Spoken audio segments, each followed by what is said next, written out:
Hi everyone. ನೋಡ್ರಿ, K-set ಅಥವಾ you-G-C net exams ಬಗ್ಗೆ ನಾವು ಡಿಸ್ಕಷನ್ ಮಾಡತ್ತೀವಿ. ಅದರಲ್ಲಿ ಟಾಪಿಕ್ ಯಾವ್ದಂದ್ರೆ ಲಾಜಿಕಲ್ ರೀಸನಿಂಗ್ ಕ್ವಶನ್ಸ್ಗಳನ್ನ ನಾವು ಡಿಸ್ಕಷನ್ ಮಾಡೋಣ. ಯಾವ ರೀತಿ ಸಾಲ್ವ್ ಮಾಡ್ಕೊಳ್ಳೋಣ, ಅಂದ್ರೆ ಯಾವ ರೀತಿಯ ಕ್ವಶನ್ಸ್ಗಳು ಬರ್ತಾವೆ, ಟೈಪ್ಸ್ ಆಫ್ ಅದನ್ನೆಲ್ಲ ಮಾಡ್ಕೊಳ್ಳೋಣ. ಎಲ್ರಿಗೂ ಶೇರ್ ಮಾಡ್ರಿ. ಸೊ ಅದಾದ ನಂತರ ಸಬ್ಸ್ಕ್ರೈಬ್ ಆಗ್ರಿ. ಎಲ್ಲ ವಿಡಿಯೋಸ್ಗಳನ್ನ ನಿಮ್ಗೆ ಅಪ್ಲೋಡ್ ಮಾಡ್ತೀನಿ. ಸೊ ಡೈರೆಕ್ಟ್ ಆಗಿ ಕ್ವಶನ್ಸ್ಗಳಿಗೆ ನಾವು ಡಿಸ್ಕಷನ್ ಮಾಡ್ಕೊಂತ ಹೋಗೋಣ. ದ ಫಸ್ಟ್ ಟಾಪಿಕ್ ಏನ್ ಬರುತ್ತೆ ಅಂತಂದ್ ಹೇಳಿದ್ರೆ ನಿಮ್ಗೆ ಕೋಡಿಂಗ್ ಅಂಡ್ ಡಿ ಕೋಡಿಂಗ್ ಒಳಗಡೆ ಕ್ವಶನ್ ಬರುತ್ತೆ. ಈ ಟಾಪಿಕ್ ಯಾವ್ದು ಅಂತಂದ್ ಹೇಳಿದ್ರೆ ಕೋಡಿಂಗ್ ಮತ್ತು ಡಿ ಕೋಡಿಂಗ್ ಮೇಲೆ ಈ ಕ್ವಶನ್ ನಿಮ್ಗೆ ಬಂದೈತೆ.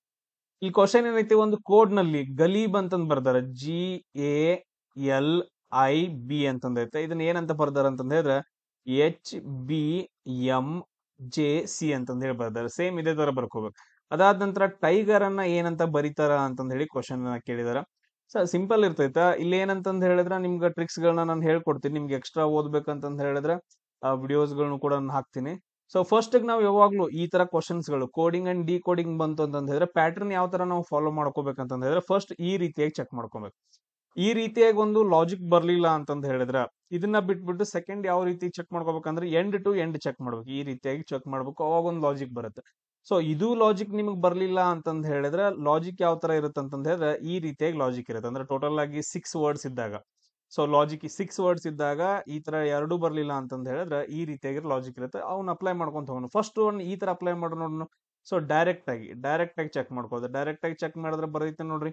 So GH ಅಂತಂದೈತೆ. ಸೊ ABCD ಅನ್ನ ನೀವು ನೋಡಿದ್ರಿ ಅಂದ್ರ ಸೊ ಇಲ್ಲಿ ನೋಡ್ರಿ, ಏನ್ ಬರುತ್ತಾ. ಸೊ ಫಸ್ಟ್ ಜಿ ಐತ್ರಿ. ಜಿ ಇದ್ ಏನ್ ಬರ್ದಾರ ಅಂದ್ರೆ ಎಚ್ ಬರ್ದಾರ, ಅಂದ್ರೆ ಒಂದ್ ಹೆಜ್ಜೆ ಮುಂದ್ ಹೋಗಿದೀವಿ ಅಂತಂದ್ ಹೇಳಿ. ಸೊ ಇಲ್ಲಿ +1 ಅಂತ ಬಂದೈತೆ. ಅದಾದ್ರೆ ಎ ಇಂದ ಬಿ ಹೋಗೈತೆ. ಎ ದಿಂದ ಬಿ ಅಂತಂದ್ ಹೇಳಿದ್ರೆ ಇಲ್ಲೂ ಕೂಡ ಒಂದ್ ಹೆಜ್ಜೆ ಮುಂದ್ ಹೋಗೈತೆ, +1 ಮಾಡ್ಯಾರ. ಆಮೇಲೆ ಎಲ್ ಇಂದ ಎಂ ನೋಡ್ರಿ, ಇಲ್ಲೂ ಕೂಡ +1 ಐತೆ. ಆಮೇಲೆ ನೆಕ್ಸ್ಟ್ ಐ ಇಂದ ಜೆ ಐತಿ. ಐ ಇಂದ ಜೆ ಇದು ಕೂಡ +1 ಐತಿ. ಆಮೇಲೆ ಬಿ ದಿಂದ ಸಿ ಇದು ಕೂಡ +1 ಐತಿ. ಅಂದ್ರೆ ಎಲ್ಲದಕ್ಕೂ +1 ಮಾಡ್ಕೊಂತ ಹೋಗಿದ್ರೆ ಒಂದು ಪ್ರಾಪರ್ ಆಗಿ ಲಾಜಿಕ್ ಸಿಕ್ತು. ಸೊ ಇದನ್ನ ನಾವು ಕೂಡ ಏನಂತಂದ್ ಹೇಳಿದ್ರೆ ಇದಕ್ಕೂ ಕೂಡ ಅಪ್ಲೈ ಮಾಡ್ಕೋಬೇಕು. ಏನ್ ಬರುತ್ತೆ ನೋಡ್ರಿ, ಎಲ್ಲದಕ್ಕೂ +1 ಮಾಡ್ಕೊಂತ ಹೋದ್ರೆ ಏನ್ ಬರುತ್ತೆ. ಸೊ ಟಿ ಇದ್ದದ್ ಏನಾಗತ್ತ ಸರ್, ಯು ಆಗತ್ರಿ. ಟಿ ಇದ್ದದ್ ಏನಾಗತ್ತ, ಯು ಆಗತ್ತ. ಐ ಇದ್ದದ್ ಏನಾಗತ್ತ, ಐ ಇದ್ದದ್ ಜೆ ಆಗತ್ತ. ಆಮೇಲೆ ಸೊ ಯು ಜೆ ಅಂತಂದೈತೆ. ಯು ಜೆ ಅಂದ ತಕ್ಷಣ ಇಲ್ಲಿ ನೋಡ್ರಿ ನಾವು ಚೆಕ್ ಮಾಡ್ಕೋಬೇಕು. ಇಲ್ಲಿ UH ಅಂತಂದೈತೆ, ಈ ಆಪ್ಷನ್ ಬರಂಗಿಲ್ಲ. JH ಅಂತಂದೈತೆ, ಇದು ಬರಂಗಿಲ್ಲ. HU ಅಂತಂದೈತೆ, ಇದು ಬರಂಗಿಲ್ಲ. ಎಲಿಮಿನೇಷನ್ ಮಾಡಿದ್ವಿ. ಸೊ ಓನ್ಲಿ ಒಂದ್ ಆನ್ಸರ್ ಉಳಿತು. ಸೊ ಡೈರೆಕ್ಟ್ ಆಗಿ ಉಳಿದ್ ನಾವು ನೋಡಕ ಹೋಗೋದು ಬೇಡ.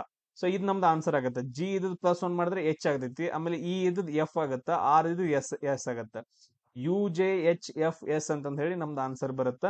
ಸೊ ಈ ಟ್ರಿಕ್ ನ ನೆನ್ಪಿಟ್ಕೊಳ್ರಿ. ಎಲ್ಲಾ ಕ್ವಶನ್ಸ್ ಗಳನ್ನ ನಾವು ಈಸಿಯಾಗಿ ಸಾಲ್ವ್ ಮಾಡಬಹುದು. ಸೇಮ್ ಅದೇ ತರ ನೋಡ್ರಿ ನೆಕ್ಸ್ಟ್ ಕ್ವಶನ್. ಎಸ್, ಇಲ್ಲಿ ನೋಡ್ರಿ ಕ್ವಶನ್ ಒಳಗಡೆ ಒಂದು ಕ್ರಿಕೆಟ್ ಟೂರ್ನಮೆಂಟ್ ಅಲ್ಲಿ ಟೋಟಲ್ ಆಗಿ 45 ಪಂದ್ಯಗಳಿದಾವೆ. ಟೋಟಲ್ ಆಗಿ ಎಷ್ಟಂತಂದ್ ಹೇಳಿದ್ರೆ 45 ಪಂದ್ಯಗಳಿದಾವ. ಪ್ರತಿಯೊಂದು ತಂಡವು ಉಳಿದ ಎಲ್ಲಾ ತಂಡಗಳ ವಿರುದ್ಧ ಒಂದೇ ಸಾರಿ ಆಡುತ್ತಾ. ಹಂಗಾದ್ರೆ ಟೂರ್ನಮೆಂಟ್ ಅಲ್ಲಿ ಭಾಗವಹಿಸ ತಂಡದ ಸಂಖ್ಯೆಗಳ ಸಂಖ್ಯೆ ಎಷ್ಟು ಅಂತ ಕೇಳಿದಾರೆ. ಅಂದ್ರೆ ಟೋಟಲ್ ಆಗಿ ಪಂದ್ಯಗಳು ಎಷ್ಟಿದ್ದು 45 ಪಂದ್ಯಗಳು ನಡೆದಿದಾವ. ಸೊ ಅದರಲ್ಲಿ ಭಾಗವಹಿಸಿದ ತಂಡಗಳ ಸಂಖ್ಯೆ ಎಷ್ಟು ಅಂದ್ರೆ, ಸೊ ಇಲ್ಲಿ ಏನ್ ಕೊಟ್ಟಿದಾರ. ಸೊ ಒಂದ್ ತಂಡ ಒಂದು ಟೀಮ್ ಏನಂತಂದ್ ಹೇಳಿದ್ರೆ ಇನ್ನೊಂದು ಟೀಮ್ ಜೊತೆಗೆ ಒಂದೇ ಸಾರಿ ಆಡೈತೆ ಅಂತಂದ್ ಹೇಳಿ. ಸೊ ಆ ತರ ಕ್ವಶನ್ಸ್ ಗಳು ಏನಂತಂದ್ ಹೇಳಿದ್ರೆ ನಿಮ್ಗೆ ಬರ್ತವೆ. ಈ ಹ್ಯಾಂಡ್ ಶೇಕ್ ಕೊಡ್ತಾರಲ್ಲ, ಸೊ ಒಬ್ನೇನಂತಂದ್ ಹೇಳಿದ್ರೆ ಒಬ್ಬರ ಜೊತೆ ಹ್ಯಾಂಡ್ ಶೇಕ್ ಮಾಡ್ದ ಅಂತಂದ್ ಹೇಳಿದ್ರೆ ಎಷ್ಟ್ ಜನ ಅದಾರಲ್ಲಿ ಅಂತಂದ್ ಹೇಳಿ ಆ ತರ ಹಿಂಗ್ ಬರ್ತೈತೆ. ಇದನ್ನ ನಾವು ಪರ್ಮ್ಯೂಟೇಷನ್ ಅಂಡ್ ಕಾಂಬಿನೇಷನ್ ಪ್ರಾಬ್ಲಮ್ಸ್ ಅಂತ ಹೇಳ್ತೀವಿ. ಯಾವ ಅಂತ ಹೇಳ್ತೀವಿ, ಪರ್ಮ್ಯೂಟೇಷನ್ ಅಂಡ್ ಕಾಂಬಿನೇಷನ್. ಇವಾಗ ನಾವು ಚೆಕ್ ಮಾಡ್ಕೊಳ್ಳೋಣ. ಪರ್ಮ್ಯೂಟೇಷನ್ ಅಂಡ್ ಕಾಂಬಿನೇಷನ್ ಅಂತಂದ್ ಬಂದಾಗ ಇಲ್ಲಿ ನಂಬರ್ ಆಫ್ ಟೀಮ್ ಗಳನ್ನ ಕೇಳಿದಾರಲ್ಲ, ಸೊ ಅದನ್ನ ನಾವು ನೋಡ್ಕೋಬೇಕು. ಟೋಟಲ್ ಏನಂತಂದ್ ಹೇಳಿದ್ರೆ ಇಲ್ಲಿ ಮ್ಯಾಚಸ್ ನಡೆದಾವಲ್ಲ, ಸೊ ಅದ್ರ ಪ್ರಕಾರ ಬರ್ಕೋತೀನಿ ನೋಡ್ರಿ. ಒಟ್ಟು ಮ್ಯಾಚ್ಗಳು ಅಂತಂದ್ ಹೇಳಿದ್ರೆ ಈ ತರ ಬರ್ಕೊಂಡು ಫಾರ್ಮುಲಾ ಅಂದ್ರೆ n×n−1 ಡಿವೈಡೆಡ್ ಬೈ 2 ಅಂತಂದ್ ಹೇಳಿ. n×n−1 divided by 2. ಎಸ್, ಇಲ್ಲಿ ಏನಾಗ್ತೈತಿ ನೋಡ್ರಿ. ಇದು ಟೋಟಲ್ ಒಟ್ಟು ಮ್ಯಾಚ್ಗಳ ಸಂಖ್ಯೆ ಎಷ್ಟಿದಾವ, 45 ಇದಾವ. ಅದಾದ ನಂತರ ಎನ್ ಅನ್ನ ಒಳಗಡೆ ಏನಂತಂದ್ ಹೇಳಿದ್ರೆ ಇಂಟು ಮಾಡ್ರಿ, ಮಲ್ಟಿಪ್ಲಿಕೇಶನ್ ಮಾಡ್ರಿ. n² - n ಡಿವೈಡೆಡ್ ಬೈ 2 ಆಗುತ್ತೆ. ಸೊ ಇದನ್ನು ಕೂಡ ಏನಂತಂದ್ ಹೇಳಿದ್ರೆ ಆ ಕಡೆ ತಗೊಂಡು ಇಂಟು ಮಾಡ್ಕೊಂಡು ಒಂದೇ ಕಡೆ ಬರ್ಕೊಂಡು 0 ಅಂತಂದ್ ಹೇಳಿ ಇಲ್ಲಿ ನಾನು ಬರ್ಕೋತೀನಿ ನೋಡ್ರಿ. ಸೊ ಇದನ್ನ ಈ ಕಡೆ ಇಂಟು ಮಾಡ್ಕೊಂಡ್ರೆ ಎಷ್ಟಾಗತ್ತ, 90 ಆಗತ್ತ. n² - n ಅಂತಂದ್ ಹೇಳಿ.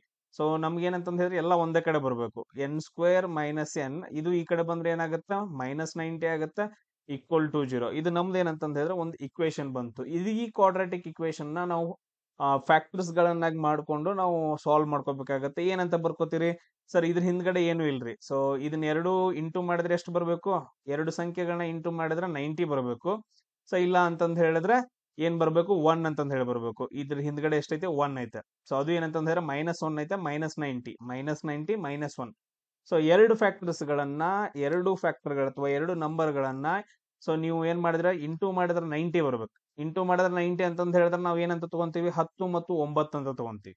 ಸೊ ಇದರಲ್ಲಿ ನೀವೇನ್ ಮಾಡ್ಬೇಕಂತಂದ್ ಹೇಳಿದ್ರೆ ಕಳೀರಿ ಅಥವಾ ಕೂಡ್ಸ್ರಿ, ಏನ್ ಬೇಕಾದ್ ಮಾಡ್ರಿ. ನಾವೇನಂತಂದ್ ಹೇಳಿದ್ರೆ ಕಳಿಯೋನು, ಕಳೆದ್ರೆ ಎಷ್ಟಾಗತ್ತ. ಸೊ ಇಲ್ಲೇನಂತಂದ್ ಹೇಳಿದ್ರೆ 10 - 9 ಅಂತಂದ್ ಹೇಳಿದ್ರೆ 1 ಆಯ್ತು, ಪ್ಲಸ್ 1 ಆಗತ್ತೆ. ಬಟ್ ಅದ್ರ ನಾವ್ ಹಂಗ್ ಮಾಡೋದ್ ಬೇಡ. ಸೊ ದೊಡ್ಡ ಸಂಖ್ಯೆಯಲ್ಲಿ ಏನಂತಂದ್ ಹೇಳಿದ್ರೆ ಸಣ್ಣ ಸಂಖ್ಯೆನ ಕಳಿಯೋಣ, ಈ ತರ ಬರ್ಕೊಂಡು. ಸೊ ಅವಾಗ ಏನಾಗತ್ತ, ಸೊ -10ರಲ್ಲಿ 9 ಕಳೆದ್ರ ಸೊ ಈ ತರ ಬರ್ಕೋಬಹುದಲ್ಲ. ಸೊ -9ರಲ್ಲಿ ಅಥವಾ ಇಲ್ಲ ಸರ್ ನಮ್ ಹಂಗ್ ಬರಂಗಿಲ್ರಿ, ಈ ತರ ಬರ್ಕೊಂಡ್ರಿ. 9ರಲ್ಲಿ 10 ಕಳೆದ್ರೆ ಏನಂತಂದ್ ಹೇಳಿದ್ರೆ 1 ಬರುತ್ತಾ. ಸೊ ದೊಡ್ಡ ಅಂಕಿ ಸಂಖ್ಯೆ ಹಿಂದೆ ಏನೈತೆ -1 ಅಂದ್ರೆ ನಮ್ಗೆ ಎರಡು ಫ್ಯಾಕ್ಟರ್ಗಳು ಬಂದು. ಸೊ ಈ ಎರಡು ಫ್ಯಾಕ್ಟರ್ಸ್ ಗಳನ್ನ ನಾವು ಪ್ರಾಪರ್ ಆಗಿ ಬರ್ಕೋಬೇಕು ಇವಾಗ.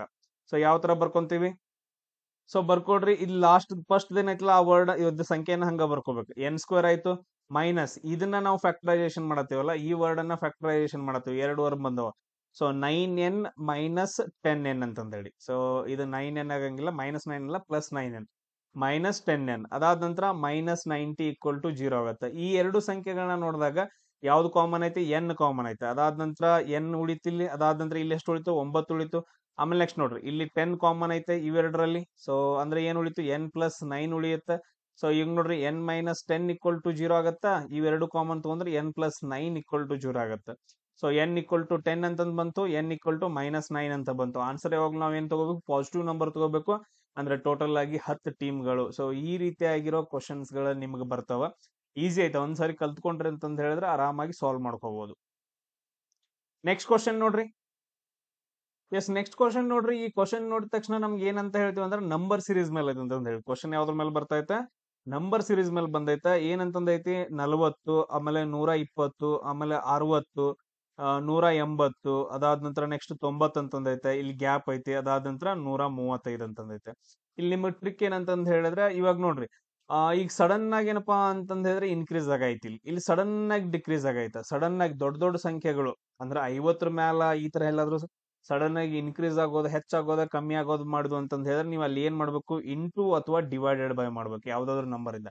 ಜಸ್ಟ್ ಇವಾಗ ಏನಂತಂದ್ ಹೇಳಿದ್ರೆ 2 ಇದ್ದಿದ್ದು 5 ಆಯ್ತು, 5 ಇದ್ದಿದ್ದು ಏನಂತಂದ್ ಹೇಳಿದ್ರೆ 11 ಆಯ್ತು. ಈ ತರ ಹಿಂಗ್ ಸ್ವಲ್ಪ ಅಮೌಂಟ್, ಸ್ವಲ್ಪ ನಂಬರ್ಸ್ ಜಾಸ್ತಿ ಆದವು ಅಂತಂದ್ ಹೇಳಿದ್ರೆ ಅಲ್ಲಿ ಏನ್ ಮಾಡ್ಬೇಕು, ಪ್ಲಸ್ ಅಥವಾ ಮೈನಸ್ ಇರುತ್ತೆ ಅಂತಂದ್ ಹೇಳಿ.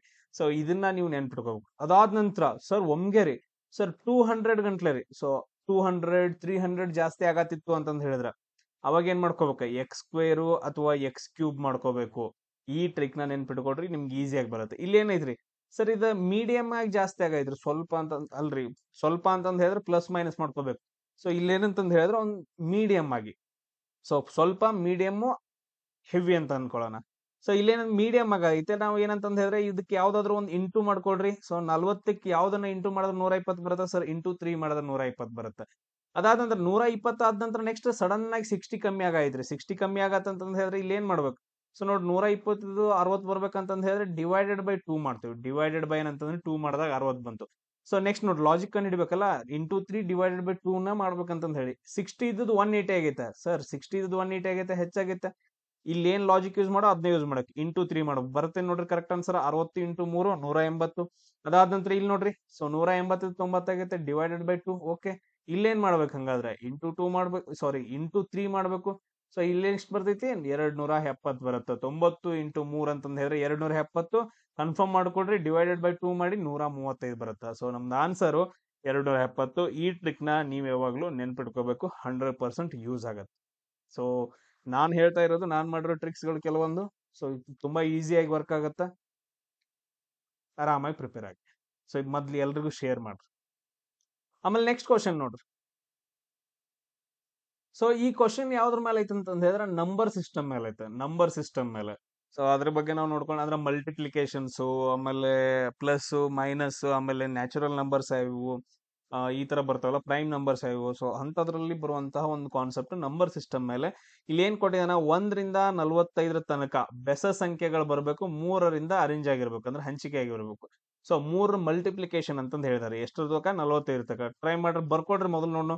1 ರಿಂದ 45 ತನಕ. ಸೊ 2 ಆಗಂಗಿಲ್ಲ, 3ರಿಂದ ಮಲ್ಟಿಪ್ಲಿಕೇಶನ್ ಅಂತಂದ್ ಹೇಳಿದ್ರೆ 3, 6, 9, 3 4 12, ಸೊ 3 5 15, 3 6 18, 3 7 21, 3 7 21, 3 8 24, 3 9 27, 3 ಹತ್ಲೆ 30, ಆಮೇಲೆ 33, 36, 39, ಆಮೇಲೆ ನೆಕ್ಸ್ಟ್ ಏನು 42, 45, ಆಮೇಲೆ ನೆಕ್ಸ್ಟ್ ಹೋಗಂಗಿಲ್ಲ 45 ತಕ ಅಂತಾನೆ ಹೇಳಿದಾನೆ. ಬಟ್ ಆದ್ರೆ ಇಲ್ಲಿ ಏನ್ ಕೊಟ್ಟಿದ್ದಾನೆ, ಇನ್ನೊಂದು ಕೊಟ್ಟಿದ್ದಾನೆ, ಓನ್ಲಿ ಬೆಸ ಸಂಖ್ಯೆಗಳು ಅಂತಂದ ಹೇಳಿ. ಇಲ್ಲಿ ನೋಡ್ರಿ ಸಮ ಸಂಖ್ಯೆ ಯಾವ್ದಾವು 6 ಬರಂಗಿಲ್ಲ. ಅದಾದ ನಂತರ ನೆಕ್ಸ್ಟ್ 12 ಬರಂಗಿಲ್ಲ, ಇದು ಸಮ ಸಂಖ್ಯೆ. 18 ಸಮ ಸಂಖ್ಯೆ ಬರಂಗಿಲ್ಲ. 24 ಸಮ ಸಂಖ್ಯೆ, 30 ಸಮ ಸಂಖ್ಯೆ, ಆಮೇಲೆ 36 ಸಮ ಸಂಖ್ಯೆ, 42 ಸಮ ಸಂಖ್ಯೆ. ಸೊ ಅದಾದ ನಂತರ ಏನ್ ಕೇಳ ನಂಬರ್ 6th ಪೊಸಿಷನ್ ಅಲ್ಲಿ 6ನೇ ಸ್ಥಾನದಲ್ಲಿರೋ ನಂಬರ್ ಯಾವ್ದು, ಇದನ್ನೆಲ್ಲ ತೆಗೆದ್ರ ಇದು 1ನೇ ಪೊಸಿಷನ್, ಇದು 2ನೇ ಪೊಸಿಷನ್, 3ನೇದು, 4ನೇದು, 5ನೇದು, ಅದಾದ ನಂತರ 6ನೇ ಪೊಸಿಷನ್. ಅಂದ್ರ 33 ಏನಂದ್ರೆ ನಮ್ದು ಕರೆಕ್ಟ್ ಆಗಿರೋ ಆನ್ಸರ್ ಆಗತ್ತ. ಕ್ಲಿಯರ್? ಸೊ ಈ ರೀತಿಯಾಗಿ ಕ್ವಶನ್ಸ್ ಗಳನ್ನ ಸಾಲ್ವ್ ಮಾಡ್ಕೋಬೇಕಾಗತ್ತ. ಸೇಮ್ ಅದೇ ತರ ನೋಡ್ರಿ ನೆಕ್ಸ್ಟ್ ಕ್ವಶನ್ ಯಾವ್ದೈತೆ. ಎಸ್, ಇದೇನಪ್ಪಾ ಅಂತಂದ್ ಹೇಳಿದ್ರೆ ಎವರೇಜ್ ಮೇಲೆ ಬಂದಿರುವಂತಹ ಕ್ವಶನ್ ಆಗೈತೆ ನಿಮ್ಗೆ. ಸೊ ಎವರೇಜ್ ಮೇಲೆ ಬಂದಿರುವಂತಹ ಕ್ವಶನ್ ಆಗೈತೆ. ಸೊ ಚೆಕ್ ಮಾಡ್ಕೊಂತ ಹೋಗೋಣ. ಇವುಗಳನ್ನೆಲ್ಲ ಕ್ವಶನ್ಸ್ ಗಳನ್ನ ನಾನು UGC ನೆಟ್, ಅದಾದ ನಂತರ ನೆಕ್ಸ್ಟ್ KSET, ಈ ಎರಡೂ ಎಕ್ಸಾಮ್ಸ್ ಗಳಲ್ಲಿ ಬಂದಿರುವಂತ ಕ್ವಶನ್ಸ್ ಗಳನ್ನ ನಾನು ಇವಾಗ ಸಾಲ್ವ್ ಮಾಡಕತ್ತೀನಿ. ಸೊ ಲಾಜಿಕ್ ಯಾವ ತರ ಕ್ವಶನ್ಸ್ ಗಳು ಬರ್ತಾವ ಅನ್ನೋದು ನಿಮಗೆ ಗೊತ್ತಾಗುತ್ತೆ. ಪ್ರಾಕ್ಟೀಸ್ ಮಾಡ್ರಿ. ಇಲ್ಲಿ ನೋಡ್ರಿ 4 ಸಂಖ್ಯೆಗಳು ಯಾವ್ದಾವು, ABCD ಇದಾವು, ಸರಾಸರಿ ಅಂತ ಕೇಳಿದಾನ 100 ಅಂತ ಕೊಟ್ಟಿದ್ದಾನೆ. ಇದ್ರೊಳಗಡೆ C 70 ಆದ್ರೆ ಉಳಿದು 3 ಸಂಖ್ಯೆಗಳ ಸರಾಸರಿ ಎಷ್ಟು ಅಂತಂದ ಹೇಳಿ. ಈಗ ನಾವು ಫಾರ್ಮುಲಾ ಬರ್ಕೊಳ್ಳೋಣ. ಎಲ್ಲಾ ಏನಂತಂದ ಹೇಳಿದ್ರೆ ತುಂಬಾ ಈಸಿ ಆಗೈತಿ. 4 ಸರಾಸರಿ ಸಂಖ್ಯೆಗಳ ಫಾರ್ಮುಲಾವನ್ನ ಬರ್ಕೊಳ್ಳೋಣ. ಸೊ 2 ಭಾಗ ಮಾಡ್ಕೊಳ್ಳೋಣ, ಆಮೇಲೆ ನೋಡ್ಕೊಳ್ಳೋಣ. 4 ಸಂಖ್ಯೆಗಳ ಸರಾಸರಿ ಹೆಂಗ್ ಬರ್ಕೊಂತೀರಿ, ಸರಾಸರಿ ಈಕ್ವಲ್ ಟು 4 ಸಂಖ್ಯೆಗಳ ಮೊತ್ತ, ಕರೆಕ್ಟ್, ಡಿವೈಡೆಡ್ ಬೈ ಎಷ್ಟು ಸಂಖ್ಯೆಗಳು, ಟೋಟಲ್ ಆಗಿ 4 ಸಂಖ್ಯೆಗಳು. ಇಲ್ಲಿ ಏನ್ ಕೇಳಿದಾನ, 3 ಸಂಖ್ಯೆಗಳಂತ ಕೇಳಿದಾನ, 3 ಸಂಖ್ಯೆಗಳು. ಸೊ ಕ್ಲಿಯರ್, 3 ಸಂಖ್ಯೆಗಳಂತಂದ ಹೇಳಿದ್ರೆ ಸರಾಸರಿ ಹೆಂಗ್ ಬರ್ಕೊಂತೀರಿ, 3 ಸಂಖ್ಯೆಗಳ ಮೊತ್ತ ಡಿವೈಡೆಡ್ ಬೈ ಒಟ್ಟು ಸಂಖ್ಯೆ ಎಷ್ಟು, 3 ಅಂತಂದ ಹೇಳಿ. ಸೊ ಇದು ನಮ್ದು ಫಾರ್ಮುಲಾ ಆಯ್ತು ಎರಡು ಕಡೆ. ಈಗ ಎಲ್ಲಿ ಕೊಟ್ಟಿದ್ದಾನೆ, 4 ಸಂಖ್ಯೆಗಳು ಯಾವುವು ಸರ್, ABCD ಅಂತ ಕೊಟ್ಟಿದ್ದಾನ. So A plus B plus C plus D equal to A divided by 4 equal to ಎಷ್ಟು ಕೊಟ್ಟಿದ್ದಾನೆ, ಸರಾಸರಿ 100 ಅಂತ ಕೊಟ್ಟಿದ್ದಾನೆ. ಸೊ ಅದಾದ ನಂತರ ಅದರಲ್ಲಿ C ಎಷ್ಟು ಕೊಟ್ಟಿದ್ದಾನೆ, 70 ಕೊಟ್ಟಿದ್ದಾನೆ. ಸೊ ಅದನ್ನೊಂದು ನಾವು ನೆನ್ಪಿಟ್ಕೊಳ್ಳಿ. ಇದನ್ನ ಆ ಕಡೆ ಕಳಿಸ್ರಿ. A plus B plus C plus D equal to ಎಷ್ಟಾಗತ್ತ, 400 ಆಗತ್ತ. ಆಮೇಲೆ C ವ್ಯಾಲ್ಯೂ 70 ಕೊಡ್ರಿ. A plus B plus D plus 70 equal to 400 ಆಯ್ತು. ಆಮೇಲೆ ಇದು ನೋಡ್ರಿ, A plus B plus D equal to 400 minus 70 ಮಾಡಿದ್ರೆ ಎಷ್ಟು ಬರ್ತೈತಿ, ಸೊ 330 ಬರುತ್ತಾ. So just 330. ಈಗ ಏನಂತಂದ್ ಹೇಳಿದ್ರೆ A plus B plus D ಅಂತಂದ್ ಹೇಳಿದ್ರೆ 3 ಸಂಖ್ಯೆಗಳ ಮೊತ್ತ ಅಲ್ವಾ. ಸೊ 3 ಸಂಖ್ಯೆಗಳ ಮೊತ್ತ ಬಂತು ನಮ್ಗೆ ಇಲ್ಲಿ. A plus B plus D divided by 3 ಅಂತಂದ್ ಹೇಳಿ ಬರ್ಕೊಬೇಕು. A plus B plus D ಎಷ್ಟೈತಿ, 330 ಐತಿ, ಡಿವೈಡೆಡ್ ಬೈ 3 ಐತಿ. ಸೊ ಈಗ ನೋಡ್ರಿ 110 ಏನಪ್ಪಾ ಅಂತಂದ್ ಹೇಳಿದ್ರೆ ನಮ್ದ ಎವರೇಜ್ ಆಗತ್ತ 3 ಸಂಖ್ಯೆಗಳದು. ಸೊ ಆನ್ಸರ್ ಐತಾ. So option D. ಈ ರೀತಿಯಾಗಿರೋ ಕ್ವಶನ್ಸ್ ಗಳನ್ನ ನಿಮ್ ಕೇಳ್ತಾರ. ಇಲ್ಲಿ ಉಳಿದ 3 ಸಂಖ್ಯೆಗಳು ಯಾವ, C ವ್ಯಾಲ್ಯೂ ಕೊಡಿದ ಅಂತಂದ ಹೇಳಿದ್ರೆ ABD ಅಂತಲ್ಲ, ಇದನ್ನ ನಾನು ಮೊದಲೇ ಹೇಳ್ಬೇಕಿತ್ತು, ಹೇಳಿಲ್ಲ ನಿಮ್ಗೆ. ಸೊ ABD ಅದ್ರ ಮೊತ್ತ ನಾವು ಕಂಡು ಹಿಡ್ಕೋಬೇಕು. ಇಲ್ಲಿ ಅದ್ರ ಮೊತ್ತವನ್ನ ನಾವು ಕಂಡು ಹಿಡ್ಕೊಂಡ್ವಿ. ಕ್ಲಿಯರ್? ಸೊ ನೆಕ್ಸ್ಟ್ ಕ್ವಶನ್ ನೋಡ್ರಿ. ಎಸ್, ಇಲ್ಲಿ ನೋಡ್ರಿ, ಒಂದು ವೃತ್ತದ ಅರ್ಧ ವ್ಯಾಸವನ್ನ, ಇದನ್ನ ಎದ್ರ ಮೇಲೆ ಅಂತಂದ ಹೇಳಿದ್ರೆ ಮೆನ್ಸುರೇಷನ್ ಮೇಲೆ ಕ್ವಶನ್ಸ್ ಗಳನ್ನ ಕೇಳಿದಾನ, ಅದ್ರಲ್ಲೂ ಸರ್ಕಲ್ ಮೇಲೆ. ಸೊ ಸರ್ಕಲ್ ಅಲ್ಲಿ ಏನಂತಂದ ಹೇಳಿದ್ರೆ ಇದನ್ನ ನಾವು ರೇಡಿಯಸ್ ಅಂತಂದ ಹೇಳಿ ಕರಿತೀವಿ. ಅದಾದ ನಂತರ ನೆಕ್ಸ್ಟ್ ಇದು ಕಂಪ್ಲೀಟ್ ಆಗಿ ಎಲ್ಲಾದ್ರೂ ಟಚ್ ಆಯ್ತು ಅಂತಂದ ಹೇಳಿದ್ರೆ ಅದನ್ನ ನಾವು ಪೆರಿಮೀಟರ್ ಅಂತ ಕರಿತೀವಿ, ಅಂದ್ರೆ ಪರಿಧಿ. ಅದಾದ ನಂತರ ಇದೇನಂತಂದ ಹೇಳಿದ್ರೆ ಅರ್ಧ ವ್ಯಾಸ ಅಂತಂದ ಹೇಳಿ ರೇಡಿಯಸ್, ತ್ರಿಜ್ಯ ಅಂತಂದ ಹೇಳ್ತೀವಲ್ಲ. ಇಲ್ಲಿ ನೋಡ್ರಿ, ಒಂದು ವೃತ್ತದ ಅರ್ಧ ವ್ಯಾಸವನ್ನ ಅಥವಾ ತ್ರಿಜ್ಯನ ಏನಂತಂದ ಹೇಳಿ 50% ಹೆಚ್ಚಿಸಿದ್ರ ಆ ವೃತ್ತದ ಪರಿಧಿ ಎಷ್ಟಾಗತ್ತ ಅಂತಂದ ಹೇಳಿ ಕೇಳಿದ. ಪರಿಧಿ ಅಂತಂದ ಹೇಳಿದ್ರೆ ಸುತ್ತಲಿನ ಅಳತೆ ಇದು. ಸೊ ಏನಾಗತ್ತೆ, ಇದನ್ನ ಏನಂತಂದ ಹೇಳಿದ್ರೆ ಜಾಸ್ತಿ ಮಾಡಿದ್ರ ಇದ್ರದ್ದು ವ್ಯಾಲ್ಯೂ ಏನಾಗತ್ತ ಅಂತಂದ ಹೇಳಿ ಕ್ವಶನ್ ಅನ್ನ ಕೇಳಿದ್ರೆ ಇದಕ್ಕೊಂದು ನಾನು ಟ್ರಿಕ್ ಹೇಳ್ಕೊಡ್ತೀನಿ ನಿಮ್ಗೆ ಆಮೇಲೆ. ಸೊ ಮೊದಲು ಸಾಲ್ವ್ ಮಾಡೋಣ. ಫಸ್ಟ್ ಏನ್ ಮಾಡ್ಕೊಳ್ಳೋಣ ಅಂತಂದ ಹೇಳಿದ್ರೆ ಒಂದು ಸರ್ಕಲ್ ಅನ್ನ ಹಾಕೊಂಡು, ಸರ್ಕಲ್ ಹಾಕೊಂಡು ಏನಂತಂದ ಹೇಳಿದ್ರೆ ಅದ್ರದ್ದು ತ್ರಿಜ್ಯವನ್ನ R ಅಂತಂದ ಹೇಳಿ ಬರ್ಕೊಂಡು. ಸೊ R ಅಂತ ಬರ್ಕೊಂಡ್ವಿ ಅಂತಂದ ಹೇಳಿದ್ರೆ ಅದ್ರದ್ದು ಓಲ್ಡ್ ಆಗಿರುತ್ತೆ ತಗೊಳ್ಳೋಣ. ಸೊ ಅದನ್ನ ನಾವ್ ಏನಂತ ಅನ್ಕೊಳ್ಳೋಣ ಅಂತಂದ ಹೇಳಿದ್ರೆ R ವ್ಯಾಲ್ಯೂ ಎಷ್ಟು ಅನ್ಕೊಳ್ಳೋಣ, 1 ಅಂತ ಅನ್ಕೊಳ್ಳೋಣ. ಅಂದ್ರೆ ನಮ್ಗೆ ಈಸಿಯಾಗಿ ಅರ್ಥ ಆಗತ್ತೆ. 1 ಅಂತಂದ ಹೇಳಿ ಅನ್ಕೊಳ್ಳೋಣ. ಕ್ಲಿಯರ್?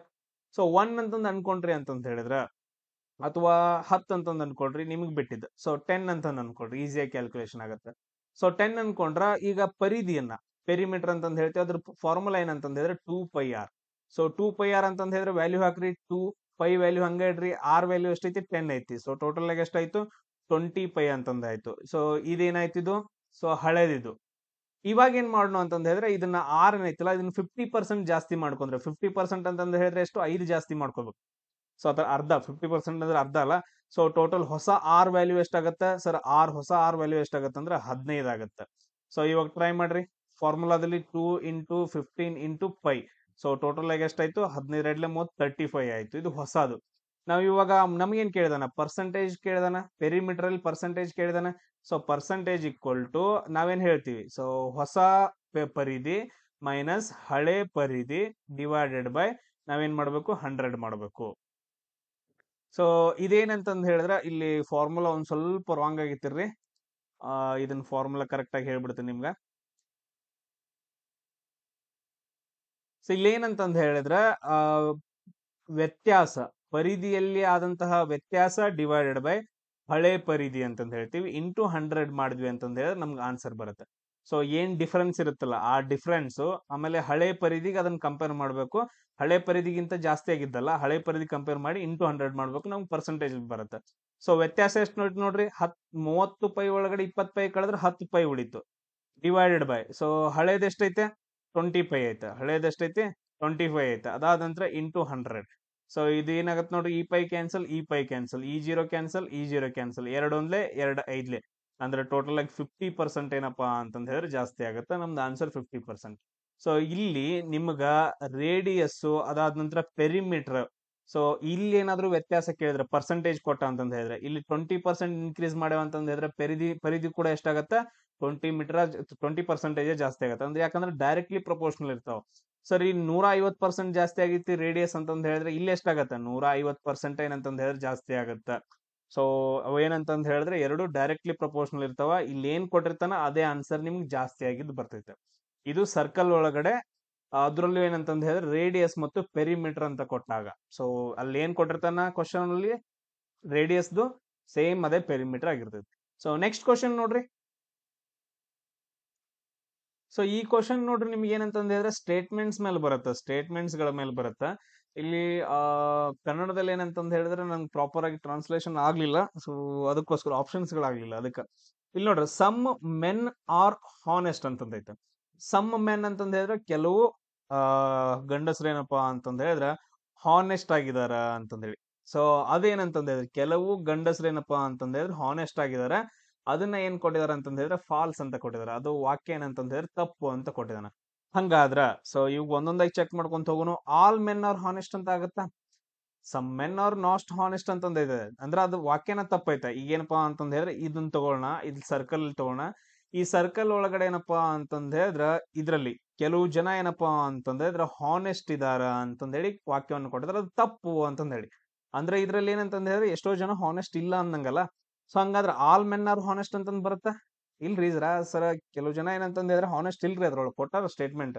ಸೊ ಅಂದ್ರೆ ಒಂದ್ ಬರಂಗಿಲ್ಲ. ಆಮೇಲೆ ನೋ ಮೆನ್ ಆರ್ ಹಾನೆಸ್ಟ್ ಬರ್ಬೋದು. ಸೊ ಟೋಟಲ್ ಏನಂತಂದ್ ಹೇಳಿದ್ರೆ ಎಲ್ರು ಏನಂತಂದ್ ಹೇಳಿದ್ರೆ ಹಾನೆಸ್ಟ್ ಇಲ್ಲ ಅಂತಂದ್ ಹೇಳಿ. No men are honest, no. Yes ಬರ್ಬೋದು, ಕರೆಕ್ಟ್ ಇರ್ಬೋದು ಇದು. Some men are not honest, some ಕೆಲವೊಂದ್ ಜನ ಏನಂತಂದ್ ಹೇಳಿದ್ರೆ ಹಾನೆಸ್ಟ್ ಇಲ್ಲ ಅಂತಂದ್ ಹೇಳಿ ಬರ್ಬೋದು. ಆಮೇಲೆ all men are dishonest, same ಅದೇ. No men are honest, all men are dishonest ಎರಡು ಒಂದೇ. ಸೊ ಅಲ್ಲಿ ಏನಂತಂದ್ ಹೇಳಿದ್ರೆ 2, 3 ಮತ್ತು 4 ಆಪ್ಷನ್ಸ್ ಗಳು ಕರೆಕ್ಟ್ ಆಗ್ತಾವ. ಇದರಲ್ಲಿ ಕೆಳಗಡೆ ಆಪ್ಷನ್ ಇಲ್ಲಿ ನೋಡ್ರಿ. ಎಸ್ ಇಲ್ಲೇ ಐತ್ ನೋಡ್ರಿ. ಆಪ್ಷನ್ ಬಿ ಏನಂದ್ರೆ ನಿಮ್ಗೆ ಕರೆಕ್ಟ್ ಆಗಿರೋ ಆನ್ಸರ್ ಆಗತ್ತೆ. ಸೊ ನೆಕ್ಸ್ಟ್ ಕ್ವಶನ್ ನೋಡ್ರಿ. ಎಸ್ ಇಲ್ಲಿ ನೋಡ್ರಿ, ಇಲ್ಲಿ ಏನಂತಂದ್ ಹೇಳಿದ್ರೆ ವರ್ಡ್ಸ್ ಗಳನ್ನ ರೀಪ್ಲೇಸ್ ಮಾಡೋದು ಅಂತಂದ್ ಹೇಳಿ ಬರುತ್ತ, ಅಥವಾ ಪದಗಳಿಗೆ ಸಂಬಂಧಿಸಿದಂತಂದ್ ಬರುತ್ತೆ. ಒಂದು ಲಾಜಿಕ್ ಕೊಟ್ಟಿರ್ತಾರ. ಇಲ್ಲಿ ನೋಡ್ರಿ, ಜೇನು ಇದ್ದದೇನಂತಂದ್ ಹೇಳಿದ್ರೆ ಜೇನುತುಪ್ಪ ಅಂತ ಕೊಟ್ಟಿದಾರೆ, ಹಸು ಇದ್ದದ್ ಹಾಲ್ ಅಂತ ಕೊಟ್ಟಿದಾರೆ, ಶಿಕ್ಷಕ ಏನು ಅಂತ ಕೇಳಿದಾರೆ. ಇಲ್ಲಿ ನೋಡ್ರಿ, ಡೈರೆಕ್ಟ್ ಆಗಿ ಜೇನ್ ಏನ್ ಮಾಡತ್ತ? ನಮಗ ಪ್ರಾಡಕ್ಟ್ ಅನ್ನ ಕೊಡುತ್ತೆ. ಯಾವ ಪ್ರಾಡಕ್ಟ್ ಅನ್ನ ಕೊಡುತ್ತೆ? ಜೇನುತುಪ್ಪ ಕೊಡುತ್ತೆ. ಹಸು ಏನ್ ಕೊಡುತ್ತೆ? ನಮ್ಗ ಹಾಲ್ ಕೊಡುತ್ತೆ. ಹಂಗಾದ್ರೆ ಶಿಕ್ಷಕ ನಮ್ಗೆ ಏನ್ ಕೊಡ್ತಾರ? ಸೊ ನೋಡ್ರಿ, ಮಾರ್ಕ್ಸ್ ಕೊಡ್ತಾರ ಸರ್, ಮಾರ್ಕ್ಸ್ ಕೊಡ್ತಾರ್ರಿ. ಬಟ್ ಆದ್ರೆ ಯಾವಾಗ? ಎಕ್ಸಾಮ್ ಟೈಮ್ದಾಗ ಅಷ್ಟ್ರಿ, ಬಟ್ ಬರಂಗಿಲ್ಲ. ಇಂಟೆಲಿಜೆನ್ಸ್ ಯಾರು ಬೇಕಾದ್ರೆ ಕೊಡ್ತಾರೆ. ಇವನ್ ನಾನು ಕೊಡಕತ್ತ ನಿಮ್ಗೆ, ಅದಾದಂದ್ರೆ ನಿಮ್ ಅವ್ವ ಕೊಡ್ತಾಳೆ, ನಿಮ್ ಅಪ್ಪ ಕೊಡ್ತಾ. ಸೊ ಅದು ಬರಂಗಿಲ್ಲ. ಅದಾದ ನಂತರ ವಿಸ್ಡಮ್ ಬೇಡ ಇದು. ಸೊ ಲೆಸನ್ಸ್ ಅಂತಂದ್ ಹೇಳ್ತೀವಿ. ಸೊ ಲೆಸನ್ಸ್ ಏನಪ್ಪಾ ಅಂತಂದ್ ಹೇಳಿದ್ರೆ ನಮ್ಗೆ ಇಲ್ಲಿ ಕರೆಕ್ಟ್ ಆಗಿರೋ ಆನ್ಸರ್ ಆಗತ್ತ. ಸೊ ಪದಗಳಿಗೆ ಸಂಬಂಧಿಸಿದಂತೆ ಕ್ವಶನ್ಸ್ ಗಳು ಬರ್ತಾವ. ಸೇಮ್ ಅದೇ ತರ ನೋಡ್ರಿ, ಈ ಕ್ವಶನ್ ಯಾವ್ದ್ರ ಮೇಲೆ ಐತಂತಂದ್ ಹೇಳಿದ್ರ ರಿಲೇಷನ್ ಮೇಲೆ ಕ್ವಶನ್ ಬಂದೈತೆ. ಈ ಕ್ವಶನ್ ಏನಪ್ಪಾ ಅಂತಂದ್ ಹೇಳಿದ್ರೆ ರಿಲೇಷನ್ ಮೇಲೆ ಬಂದೈತೆ. ಆಮೇಲೆ ಎಲ್ಲ ಟಾಪಿಕ್ಸ್ ಗಳನ್ನ ಬರ್ದಿಟ್ಕೊಡ್ರಿ, ಇಲ್ಲಿವರೆಗೂ ಯಾವ ಟಾಪಿಕ್ ಮೇಲೆ ಕ್ವಶನ್ಸ್ ಗಳು ಬಂದಾವ ಅಂತಂದ್ ಹೇಳಿ. ಎಸ್ ಇಲ್ಲಿ ಕ್ವಶನ್ ಏನ್ ನೋಡ್ರಿ, ಪಿ ಆರ್ ಅವರ ತಂದೆ, ಎಸ್ ಕ್ಯೂ ಅವರ ಮಗ, ಟಿ ಪಿ ಅವರ ಸಹೋದರಿ, ಆರ್ ಎಸ್ ಅವರ ಸಹೋದರಿ. ಇಲ್ಲಿ ಸಹೋದರ, ಇದು ಸಹೋದರಿ. ಅಂದ್ರೆ ಕ್ಯೂ ಟಿ ಗೆ ಯಾವ ಸಂಬಂಧ ಹೊಂದಿದಾರ ಅಂತಂದ್ ಹೇಳಿ ಕ್ವಶನ್ ಕೇಳಿದಾರೆ. ಈಗ ನಾವು ಫ್ಯಾಮಿಲಿ ಟ್ರೀ ಬರ್ಕೊಳ್ಳೋಣ. ಪಿ ಆರ್ ಅವರ ತಂದೆ ಅಂತಂದ್ ಹೇಳಿ, ಪಿ ಏನಪ್ಪಾ ಅಂತಂದ್ರೆ ಆರ್ ಅವರ ತಂದೆ ಅಂತಂದೈತೆ. ಇವ್ರು ಯಾರಾದ್ರು ತಂದೆ ಆದ್ರು, ಇವ್ರೇನಪ್ಪಾ ಅಂತಂದ್ ಹೇಳಿದ್ರ ಮಗನ ಮಗಳ ಅಂತಂದ್ ಹೇಳಿ ಗೊತ್ತಿಲ್ಲ. ಓಕೆ, ಸೊ ಅದ್ ಹಂಗ ಬರ್ಕೊಂಡು ಮಗನ ಮಗಳ ಅಂತಂದ್ ಗೊತ್ತಿಲ್ಲ. ಅದಾದ ನಂತರ ಎಸ್ ಕ್ಯೂ ಅವರ ಮಗ ಅಂತಂದೈತೆ. ಎಸ್ ಮತ್ ಕ್ಯೂ ಅವ್ರ ಮಗ ಇದೇನಂತಂದ್ ಹೇಳಿದ್ರೆ ಇವ್ರ ತಂದೆ ತಾಯಿ ಏನಿದಾರಲ್ಲ ಅವ್ರನ್ನೆಲ್ಲ ಮೇಲ್ಗಡೆ ಬರ್ಕೋಬೇಕು. ಸೊ ನಾನ್ ಮೇಲ್ಗಡೆ ಕ್ಯೂ ಏನಪ್ಪಾ ಅಂತಂದ್ ಹೇಳಿದ್ರೆ ಏನಂತಂದ್ ಹೇಳಿದ್ರೆ ಅವ್ರು ಏನಾಗ್ತಾರ ಗೊತ್ತಿಲ್ಲ, ತಂದೆನೋ ತಾಯಿನೋ ಅಂತಂದ್ ಹೇಳಿ ಗೊತ್ತಿಲ್ಲ, ತಂದೆ ಅಥವಾ ತಾಯಿ ಯಾವ್ದಾದ್ರು ಆಗ್ಬೋದು. ಎಸ್ ಏನಂತಂದ್ ಹೇಳಿದ್ರೆ ಕ್ಯೂ ಅವರ ಮಗ ಅಂತಂದೈತೆ. ಮಗ ಅಂತಂದ್ ಹೇಳಿದ್ರೆ ಇದು ಸೊ ನಾರ್ಮಲ್ ಆಗಿ ಪ್ಲಸ್ ಅಂತ ಅನ್ಕೊಂಡು ಮಗ ಅಂತಾನೆ ಬರ್ಕೊಡ್ರಿ. ಅದಾದ ನಂತರ ಏನ್ ಕೊಟ್ಟಿದಾರ ನೆಕ್ಸ್ಟ್ ಟಿ ಪಿ ಅವರ ಸಹೋದರ. ಇಲ್ಲಿ ನೋಡ್ರಿ, ಟಿ ಏನಪ್ಪಾ ಅಂತಂದ್ ಹೇಳಿದ್ರೆ ಪಿ ಅವರ ಸಹೋದರ. ಸೊ ಇವ್ರಿಬ್ರು ಏನಂತಂದ್ ಹೇಳಿದ್ರೆ ಬ್ರದರ್ಸ್ ಆದ್ರು. ಟಿ ಅವರ ಸಹೋದರ ಅಂತಂದ್ ಹೇಳಿದ್ರೆ ಅವ್ರು ಒಂದೇ ಲೈನ್ ಅಲ್ಲಿ ಬರಬೇಕು. ಅದಾದ ನಂತರ ಆರ್ ಏನಪ್ಪಾ ಅಂತಂದ್ ಹೇಳಿದ್ರೆ ಎಸ್ ಅವರ ಸಹೋದರಿ. ಓಕೆ, ಇಲ್ಲಿ ನೋಡ್ರಿ, ಆರ್ ಏನಪ್ಪಾ ಅಂತಂದ್ ಹೇಳಿದ್ರೆ ಎಸ್ ನ ಸಹೋದರಿ ಅಂತಂದ್ ಹೇಳಿದ್ರೆ ಇವಳೇನಂತಂದ್ ಹೇಳಿದ್ರೆ ಮಗಳಾದಳು ಇವ್ರಿಗೆ, ಹೆಣ್ಮಗಳಾಗ್ತಾಳ ಇಕ್ಕಿ. ಅದಾದ ನಂತರ ನೆಕ್ಸ್ಟ್ ಏನ್ ಕೇಳಿದಾರ, ಸೊ ಇಲ್ಲಿ ನೋಡ್ರಿ, ಎಸ್ ಗೆ ಏನಂತಂದ್ ಹೇಳಿದ್ರೆ ಆರ್ ಅವರು ಎಸ್ ಅವರ ಸಹೋದರಿ ಅಂತಂದ್ ಹೇಳಿದ್ರೆ ಇವ್ರ ಏನಾದ್ರ ಹಂಗಾದ್ರ, ಇಲ್ಲಿ ತಂದೆ ಆಲ್ರೆಡಿ ಇದಾನ, ಇವಳು ಏನಾಗ್ತಾಳ ಹಂಗಾದ್ರ, ಇವಳು ತಾಯಿ ಆಗ್ತಾಳ. ಇವಳು ಏನಾಗ್ತಾಳ ಅಂತಂದ್ ಹೇಳಿದ್ರೆ ತಾಯಿ ಆಗ್ತಾಳ. ಇವರಿಬ್ರು ಬ್ರೋ ಅಂಡ್ ಸಿಸ್ ಇದ್ರ ಅಂತಂದ್ ಹೇಳಿದ್ರ ಇವರಿಬ್ರು ಗಂಡ ಹೆಂಡತಿ ಆಗ್ತಾರ, ತಂದೆ ತಾಯಿ ಆಗ್ತಾರ. ಹಂಗಾದ್ರ ನೆಕ್ಸ್ಟ್ ಏನ್ ಕೇಳಿದ್ರ, ಕ್ಯೂ ಟಿಗೆ ಹೆಂಗ್ ಸಂಬಂಧ ಹೊಂದಿದಾರ, ಕ್ಯೂ ಇದ್ದವರು ಟಿ ಹೆಂಗ್ ಸಂಬಂಧ ಹೊಂದಿದಾರ ಅಂದ್ರೆ ಅಣ್ಣನ ಹೆಂತಲ್ಲ. ಯಾಕೆ ಅಣ್ಣನ ಹೆಂತಿಗೆ ನಾವ್ ಏನಂತ ಕರಿತೀವಿ, ಅತ್ತಿಗೆ ಅಂತ ಕರಿತೀವಿ. ಅತ್ತಿಗೆ ಅನ್ನೋದು ಒಂದು ವರ್ಡ್ ಏನಾದ್ರು ಮೀನಿಂಗ್ ಐತೆ ನೋಡ್ರಿ ಇಲ್ಲಿ. ವೈಫ್ ಅಂತೂ ಬರಂಗಿಲ್ಲ, ಡಾಟರ್ ಇನ್ ಲಾ ಬರಂಗಿಲ್ಲ, ಡಾಟರ್ ಇನ್ ಲಾ ಅಂತಂದ್ ಹೇಳಿದ್ರೆ ಸೊಸೆ. ಅದಾದ ನಂತರ ಬ್ರದರ್ ಇನ್ ಲಾ ಬರಂಗಿಲ್ಲ, ಮಾವ ಅಂತಂದ್ ಹೇಳ್ತೀವಿ. ಸಿಸ್ಟರ್ ಇನ್ ಲಾ ಅತ್ತಿಗೆ ಅಂತಂದ್ ಹೇಳಿ, ಸಿಸ್ಟರ್ ಇನ್ ಲಾ ಅಂತಂದ್ ಹೇಳಿ ಅತ್ತಿಗೆ ಅಂತಂದ್ ಹೇಳ್ತೀವಿ. ಕನ್ನಡದಾಗ ಅತ್ತಿಗೆ ಕರೆಕ್ಟ್, ಸೊ ಇಂಗ್ಲಿಷ್ನಾಗ ಸಿಸ್ಟರ್ ಇನ್ ಲಾ ಅಂತಂದ್ ಹೇಳ್ತೀವಿ. ಈ ರೀತಿಯಾಗಿರೋ ಕ್ವಶನ್ಸ್ ಗಳನ್ನ ನಿಮ್ಗ ಕೇಳ್ತಾರ. ಎಲ್ರಿಗೂ ಶೇರ್ ಮಾಡ್ರಿ. ಮತ್ತೆ ನೆಕ್ಸ್ಟ್ ಏನಂತಂದ್ ಹೇಳಿದ್ರೆ ಇನ್ನೊಂದು ಕ್ವಶನ್ ಪೇಪರ್ ಅಲ್ಲಿ ಕೇಳುವಂತ ಎಲ್ಲಾ ಕ್ವಶನ್ಸ್ ಗಳನ್ನ ಮತ್ತೆ ನಾನು ಡಿಸ್ಕಷನ್ ಮಾಡ್ಕೊಂತ ಬರ್ತೀನಿ. ನಿಮ್ಗೆ ಏನಾದ್ರು ಕ್ವಶನ್ಸ್ ಗಳಿದ್ರೆ, ಯಾವ್ದಾದ್ರು ಚಾಪ್ಟರ್ ಗಳ ಬಗ್ಗೆ ಏನಾದ್ರು ನಿಮ್ಗೆ ಎಕ್ಸ್ಪ್ಲನೇಷನ್ ಬೇಕು ಅಂದ್ರೆ ಹೇಳಿರಿ, ನಾನು ಅದನ್ನ ಮಾಡಿ ಹಾಕಿರ್ತೀನಿ. ನೆಕ್ಸ್ಟ್ ಕ್ಲಾಸ್ ಅಲ್ಲಿ ಸಿಗೋಣ. ಜೈ ಹಿಂದ್.